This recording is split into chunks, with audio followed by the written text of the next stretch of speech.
écoutent et assistent à leur dernier et tragique entretien avant que l'illustre Marc-Antoine ne parte guerroyer à la bataille d'Actium.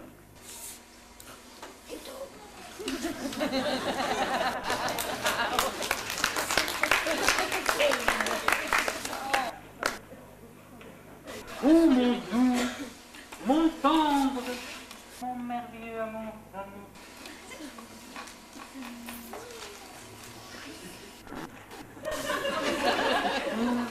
Ma déesse, unique objet de mon désir, tumultueux, les fleurs du Nil n'atteignent point ta beauté. Par Jupiter, pourquoi tu cachais le Kamasutra sous le lit? Marc-Antoine, amour de ma vie. Méfiez-nous, nous sommes ses pieds. Je ne peux même plus le dire à mes serviteurs. Ils veulent tous connaître le secret de notre nirvana sensuel et de notre amour formidable. Oh, mon bel étalon, reste près de moi. Ne pars pas encore pour quelques batailles. Tu as raison, lys adorée de mon jardin secret, mais freine un peu tes ardeurs. Pour le moment, je suis épuisé. Il est vrai que notre complicité charnelle nous crée des jalousies. Notre jouissance hors du commun nous attire les foudres du peuple romain et du Sénat réunis. De plus, Octave, mon rival menace les territoires d'Orient. C'est pourquoi il me faut combattre l'action, ce tantôt. Sois prudent, mon adoré. Je suis dans les tourments depuis que je connais ce funeste projet. Est-ce bien raisonnable? Reste dans mes bras voluptueux. Repose-toi dans mon garde. Abreuve-toi de mes caresses.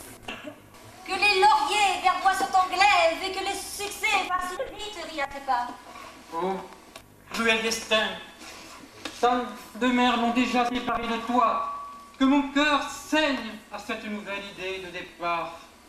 Alors enlace-moi et emporte-moi vers une nouvelle Hyménée, car je ne veux vivre sans toi. Et un sombre sentiment égare mes pensées.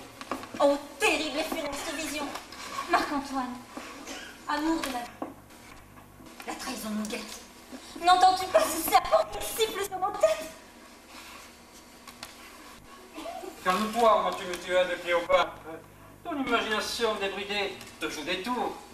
Et sache que même loin de toi, le souvenir de tes caresses ravive le feu de mon ardent désir. Mais ta tendresse, tel un baume, adoucira les blessures de ton absence. Et cela jusqu'à la fin de mes jours. Alors une dernière fois, je t'en conjure, mon amour, emporte-moi dans le tourbillon de tes ardeurs. Ce combat que je te propose n'est-il pas prometteur de délices divines? Trop tard, ma petite Cléopâtre. L'armée n'attend plus que son général. Moi, le devoir m'appelle. Attends-moi sous le péristyle. Je serai de retour avant que ne se couche l'astre du jour.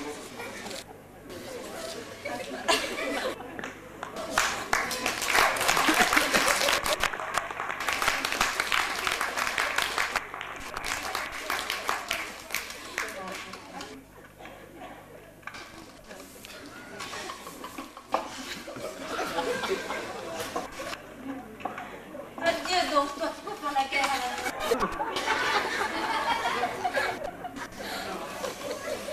Sache que je t'attendrai le jour et la nuit. J'attendrai toujours ton retour. Reviens. Sinon, je n'aurai pas plus de mes jours. Je ne t'aimais pas.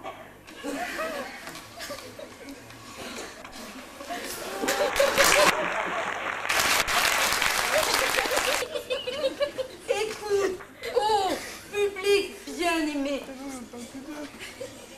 écoute le funeste destin qui poursuit nos héros.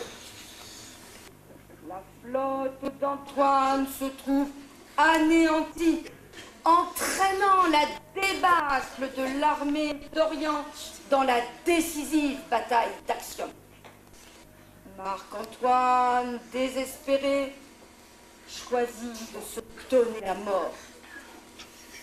Cléopâtre, apprenant la terrible nouvelle, décide de se laisser piquer par un aspic qu'elle a volontairement posé sur son corps.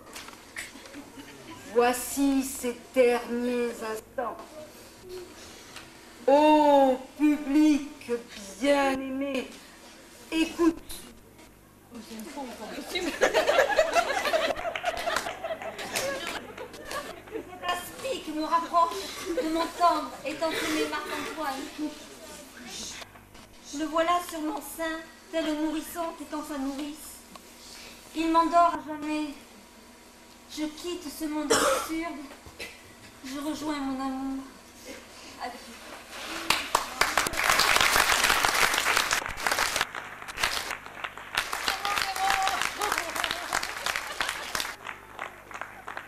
C'est beau de mourir par amour quand même.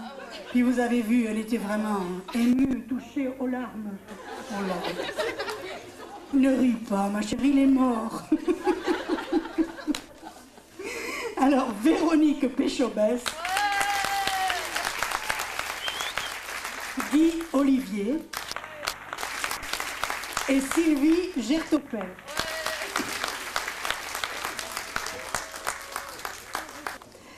Il y en a une de mes mères, elle perd ses points régulièrement.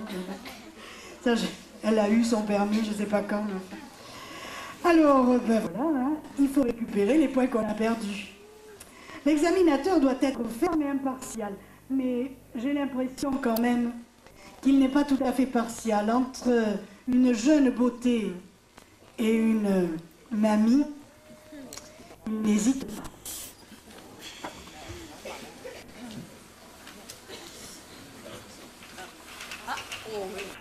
Ah oui.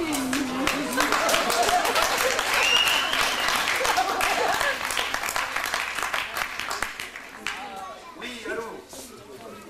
Oui, pas de problème, je vous remplace. Non, vous inquiétez pas. Non, ça ira.